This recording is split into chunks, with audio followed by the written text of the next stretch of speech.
TV triple 9 news. ఇక వార్తల్లోని వివరాలు చూద్దాం. భద్రాద్రి కొత్తగూడెం జిల్లా ఇల్లందు ఇటీవల ఆదూరి రవి పలువురు నాయకులతో కలిసి కాంగ్రెస్ పార్టీలో చేరడం జరిగింది. ఆనాటి నుండి పలువురు కాంగ్రెస్ నాయకులు పట్టనట్లు వ్యవహరించడంతో వారిలో నైరాశ్యం నెలకొంటుందని, కనీసం భరోసా ఇచ్చేవారు లేకపోవడం చూసి తట్టుకోలేక తిరిగి సొంత గూటిలోకి చేరుకున్న రవి టీఆర్ఎస్ పార్టీ ఆవిర్భావం నాటి నుంచి పార్టీలో చురుకైన పాత్ర పోషించిన ఉద్యమకారుడు ఆదూరి రవి తిరిగి సొంత గూటికి చేరుకున్నారు. శుక్రవారం మాజీ చైర్మన్ దిండిగల రాజేందర్, భద్రాద్రి కొత్తగూడెం జిల్లా ఉద్యమ నాయకులు సిలివేరి సత్యనారాయణ సమక్షంలో బీఆర్ఎస్ లో చేరిన ఆదూరి రవి ఈ సందర్భంగా వారు మాట్లాడుతూ, ప్రత్యేక తెలంగాణ రాష్ట్ర ఏర్పాటుకు ముందు వరకు కాంగ్రెస్ పార్టీ అధికారంలోకి ఉందని, అప్పటి వరకు చేయని అభివృద్ధి ఇప్పుడు చేస్తారని గొప్పలు చెప్పడం హాస్యాస్పదమన్నారు. అవకాశవాద రాజకీయాలు చేయడం సరైంది కాదని, అలాంటి నాయకులతో పార్టీకే ముప్పు తప్పదన్నారు. ఈ కార్యక్రమంలో టీబీజీకేఎస్ నాయకులు రంగనాథ్, పరుచూరి వెంకటేశ్వర్లు, పివి కృష్ణారావు, ఎస్కే అబ్దుల్ బాబు, యువజన నాయకులు గిన్నారపు రాజేష్, రాచపల్లి శ్రీనివాస్, మునగంటి శివ తదితరులు ఉన్నారు.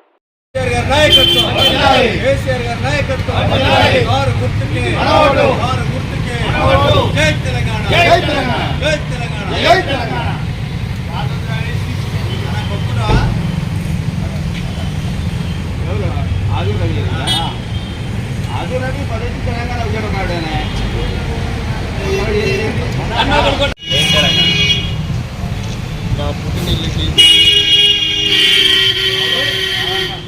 నా గురువులు, నా రాజకీయ గురువు అయిన శ్రీ సత్యనారాయణ గారు, రాజేంద్ర గారు నాయకత్వంలో తెలంగాణ రాష్ట్ర సాధన కోసం మమ్మల్ని చిన్నపిల్లలు చిక్క నీళ్ళు పెట్టుకుని ఏ విధంగా కాలు కనుక నడుపుతారో అదేవిధంగా రాజకీయంతో పాటు తెలంగాణ రాష్ట్రము ఏర్పడడం కోసం మమ్మల్ని ఒక చిటిక నీళ్ళు పట్టుకుని ఒక తమ్ముడు లేక, ఒక చిన్నపిల్లల కొడుకు లేక మమ్మల్ని నడిపించి తెలంగాణ రాష్ట్రంలో రావడానికి భాగస్వామ్యం చేసినందుకు మా అన్నలకి, నాకు మా ఇద్దరికి హృదయపూర్వకంగా ధన్యవాదాలు తెలియజేస్తూ, మళ్ళీ నా ఇంటికి నేను వచ్చుకోవడానికి నాకు చాలా గౌరవకరంగా ఉంది. కొన్ని కారణాల వల్ల కాంగ్రెస్ పార్టీ దూరం జరిగింది. ఒకటే రోజు ఉండడానికి కదా నాకు జీర్ణించుకోలేక, సరైన నిద్ర పట్టలేక, నాకు సరైన అమ్మాయిగా బిల్లు తిని నా ఇంటికి మళ్ళీ నేను పోవాలనుకుని నాకు గౌరవించిన మళ్ళీ నన్ను స్వాగతించినందుకు రాజేంద్ర అన్న గారికి, సిపిఐ సత్యనారాయణ గారికి, రంగనాథ్ సార్ గారికి, పార్టీ కుటుంబ సభ్యులందరికీ ప్రత్యేక ధన్యవాదాలు తెలియజేస్తున్నాను. జై తెలంగాణ, జై తెలంగాణ, జై తెలంగాణ, జై తెలంగాణ.